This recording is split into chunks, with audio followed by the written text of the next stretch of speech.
I wish I had it to do all over again. And starting 20 years ago, I'd be suspending Phil and Pat Riley for all the games they play in the media, because you guys know that our referees go out there and knock themselves out and do the best job they can, but we've got coaches who will do whatever it takes to try to work them publicly. And what that does is erode fan confidence, and then you get some of the situations that we have. So our coaches should be quiet, because this is a good business that makes them good livings and supports a lot of families. And if they don't like it, they should go get a job someplace else. I don't know. I don't mean to be too subtle. And I think that Phil's a great coach. He's a friend of many years. I just came by and said hi. And he said, I don't like you today. And I said, I like you. But it's corrosive, you know. It's corrosive. And it's because of the pressure cooker that is the NBA playoffs. Over the years, I've let it go.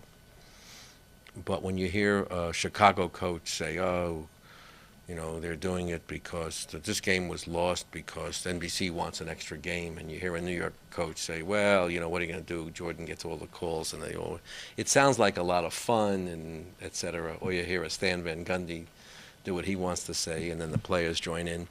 We know inside the community what it's meant to do, and sort of, okay, it's playoff time. Everyone's crazy, so back off. If I had to do it again, I wouldn't. I would stop it. And the price wouldn't be a modest $35,000 fine. It would be whatever a day's pay is, and then 2 days' pay, and then a week's pay. And if someone wants to try me in the rest of this playoffs, you know, make my day, because the game is too important. And I don't think that the people who trash it are respecting it, and we'll do what we have to do. Well, you know, I think when you start throwing 1 and 2 game suspensions in the threats, you know, I think that means a lot to both ball clubs and to coaches.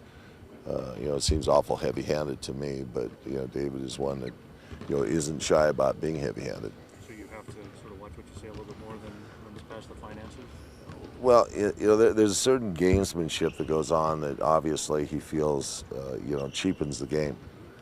And when it never was explained to us until it suddenly came down here this last week that, you know, arbitrarily they're going to do this. Now, I missed the coaches' meetings last September, so maybe they explained it in the coaches' meetings last year, because they said there was a couple instances last year where I think it was Van Gundy and Adelman were fined during the playoffs for statements that led to manipulating the press, I guess is the best way I can say it. I don't know how you guys could be so naive, being members of the 5th estate, 3rd estate, 2nd estate, or whatever estate you're members of. Okay, I missed it all, didn't I? He sounded very fed up. Does he have reason to be? Well, I don't think so. You know, I think that it's, you know, there's a situation here that, you know, favoritism on the NBA court. I don't think anybody's going to be deluded into thinking that people don't get calls on the court, regardless of how you say it. It's just a, you know, a natural evolution of the game, and it's a natural evolution of who gets the ball the most, and they're going to end up a lot of times at the foul line. Unfortunately, it didn't work for Kobe that way last night, but it did for Kevin. But that's the way things go in this game, and, you know, you have to accept it, swallow it, and move on.